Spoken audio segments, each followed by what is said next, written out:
नमस्कार, myself Malika Parveen, assistant professor, government law college Bikaner. आज हम एलएलबी फर्स्ट ईयर के सब्जेक्ट मुस्लिम विधि में वसीयत करने के लिए आवश्यक तत्व क्या है या वसीयत की अपेक्षाएं क्या होती हैं, क्या क्या चीजें वसीयत के लिए आवश्यक है। ठीक है, तो मान्य वसीयत, कोई भी वसीयत वैलिड तब मानी जाएगी जब उसमें ये चारों कंटेंट्स पूरे हों। अगर इन चारों में से कोई भी एक कंटेंट्स पूरा नहीं होता या कोई अपेक्षा, कोई रिक्वायरमेंट पूरी नहीं होती तो वो वसीयत वैलिड नहीं मानी जाती है। तो फर्स्ट आता है, फर्स्ट रिक्वायरमेंट क्या है? वसीयतकर्ता की सक्षमता, यानी जो व्यक्ति अपनी संपत्ति की वसीयत कर रहा है वो कब कैपेबल माना जाएगा वसीयत करने के लिए या विल करने के लिए, उसकी क्या कैपेसिटी होनी चाहिए या कब वो कैपेबल माना जाता है। कब ये क्या है?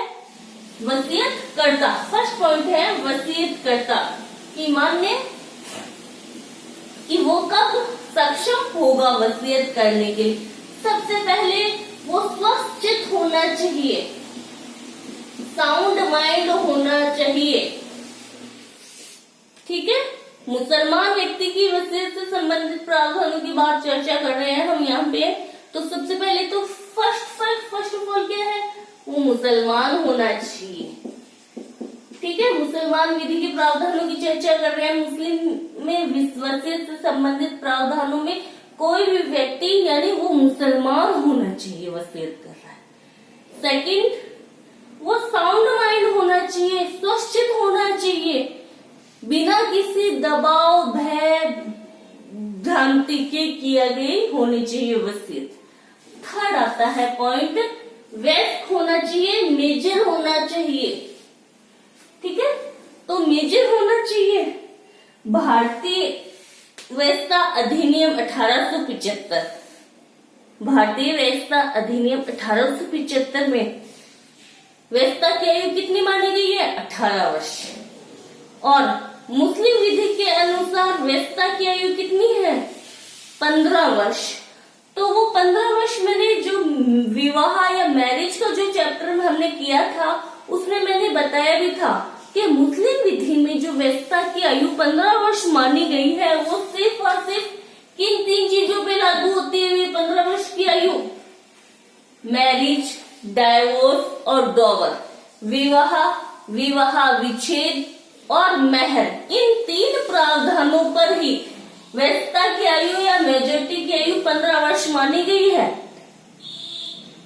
ठीक है, यहाँ पर वसीयत करने या विल करने में मेजोरिटी की आयु, वैधता की आयु कौन से प्रावधान लागू होंगे?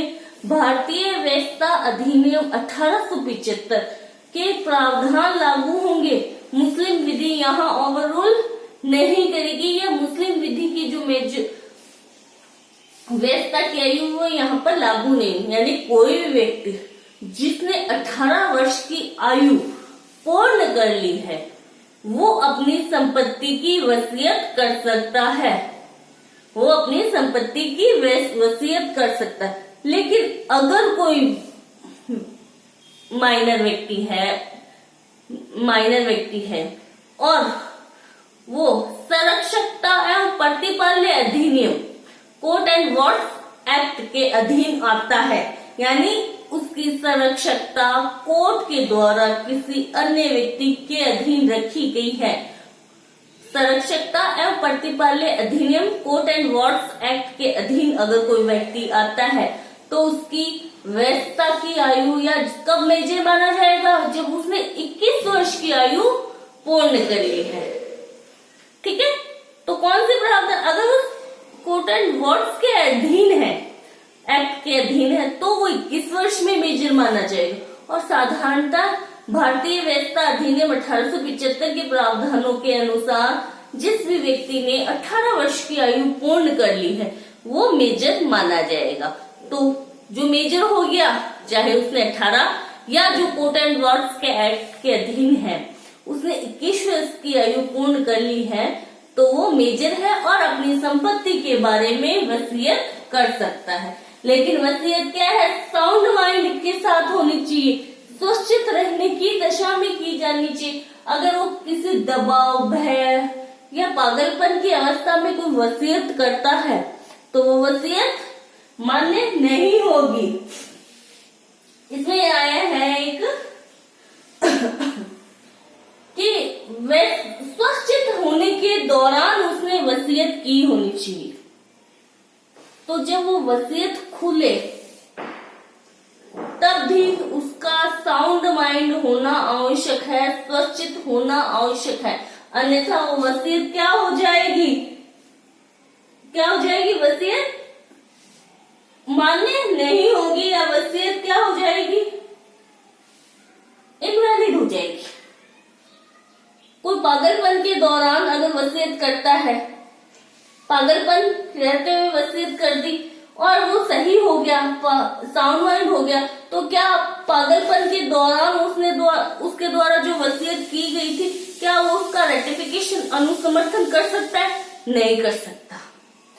सुरक्षित होना चाहिए तब वो वसीयत कर सकता है, और पागलपन की दशा में उसने कर दिया, वसीयत कर दी और सुरक्षित होगी, क्या उसका रेटिफिकेशन कर सकता है, अनुसमर्थन कर सकता है? नहीं कर सकता कि मैं उस समय पागल था, अब मैं सही हूँ और मेरे द्वारा पागलपन में जो वसीयत की गई थी वो अब मान्य कर दो, ऐसा प्रावधान नहीं है। और इसमें एक ये भी आया है कि अगर किसी माइनर के द्वारा अवस्था के दौरान की आयु में अगर किसी व्यक्ति ने वसीयत कर दी, वैसे क्या है, व्यस्त होना चाहिए, लेकिन उसने अवस्था की आयु में अगर वसीयत कर दी तो व्यस्त होने, मेजर होने पर, माइनर था तब वसीयत की और मेजर होने पर वो उस वसीयत को रेटिफिकेशन, अनुसमर्थन कर सकता है। इसके साथ में ही सुरक्षित व्यक्ति द्वारा अगर सुरक्षित रहते हुए उसने वसीयत की और मृत्यु के समय वो पागल था, यानी वसीयत कब खुली, उसकी मृत्यु के बाद में खुली, की थी तब तक वो सही था, पागल नहीं था, लेकिन मृत्यु हुई उस समय वो पागल हो गया, वसीयत उसकी मृत्यु के बाद खुली, तो क्या ऐसी वसीयत मान्य होगी? नहीं होगी। उस समय जब वसीयत कर रहा था उस समय भी सुरक्षित होना आवश्यक है, साउंड माइंड होना चाहिए, और जब मृत्यु होती है तब भी साउंड माइंड रहते हुए अगर मृत्यु होती है तो वो वसीयत मान्य होगी, अन्यथा वो इनवैलिड हो जाएगी। सही। इसमें एक और ये भी आता है कि अगर किसी मुसलमान व्यक्ति के द्वारा वसीयत कर दी गई, वसीयत जैसे ए है, वो उस मुसलमान रहते हुए उसने क्या कर दी, विल लिख दी, ठीक है, विल लिख दी, और जब उसकी डेथ होती है, मृत्यु होती है, मुसलमान रहते हुए तो उसने क्या है, वसीयत लिखी, लेकिन जब मृत्यु हुई तो वो नॉन मुसलमान या गैर मुस्लिम हो गया, धर्म चेंज कर लिया। जब वसीयत मृत्यु के समय उसने धर्म चेंज कर लिया, धर्म चेंज करने के बाद में गैर मुस्लिम के रूप में उसकी मृत्यु होती है, तो हनफी शाखा वाले तो क्या कहते हैं, हनफी, ये कौन सी शाखा है, ये सुन्नी शाखा की उप शाखा है, हनफी, मलकी, शफई और हनबली।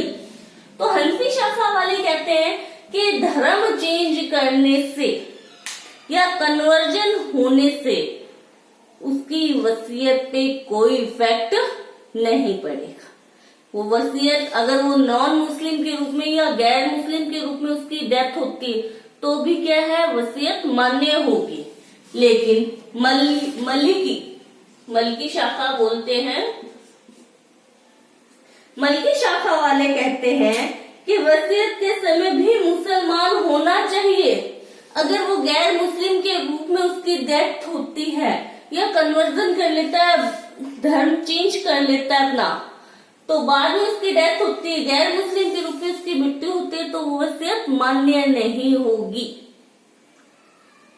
सुन्नी शाखा की दो शाखाएं हैं, हनफी और मलकी, और दोनों ही हनफी तो कहते हैं गैर मुस्लिम के रूप में मृत्यु है तो हैसियत मान्य है। मलकी कहते हैं गैर मुस्लिम के रूप में अगर मुसलमान की डेथ हो जाती है गैर मुस्लिम के रूप में तो वसीयत मान्य नहीं रहती है। ठीक है, नेक्स्ट पॉइंट इसी में आता है वसीयतकर्ता में सुसाइड अटेम्प्ट करने वाला। सुनने वाले कहते हैं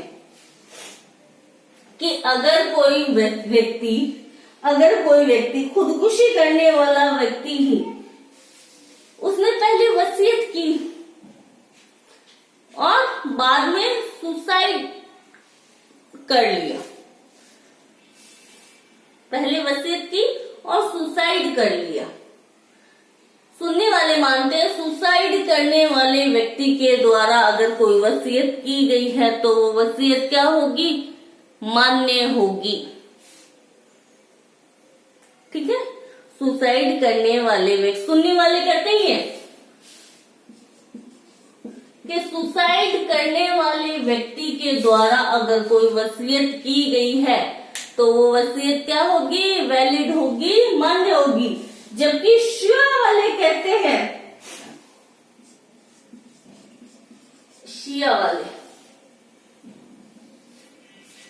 इसमें दो कंडीशन आती है कि पहले सुसाइड करने के लिए कोई कार्य किया और उससे डेथ नहीं हुई, वो बच गया, अटेम्प्ट हुआ सुसाइड का, सिर्फ उसने अटेम्प्ट किया और उसके बाद अगर उसने वसीयत की, एग्जाम्पल कि ए ने छत से गिरा लेकिन वो बच गया और बचने के बाद में वसीयत लिखता है कि मैं अपनी प्रॉपर्टी बी को देना चाहता हूं, तो ऐसी वसीयत क्या है, कार्य एक्ट किया लेकिन वो क्या है, अटैक हुआ, डेथ नहीं हुई उसकी, वो बच गया, तो ऐसी वसीयत अमान्य होगी, वैलिड नहीं होगी, अमान्य होगी।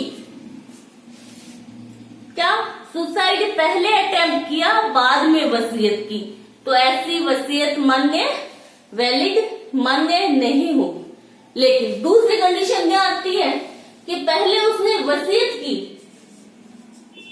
और बाद में क्या है, आत्महत्या कर ली।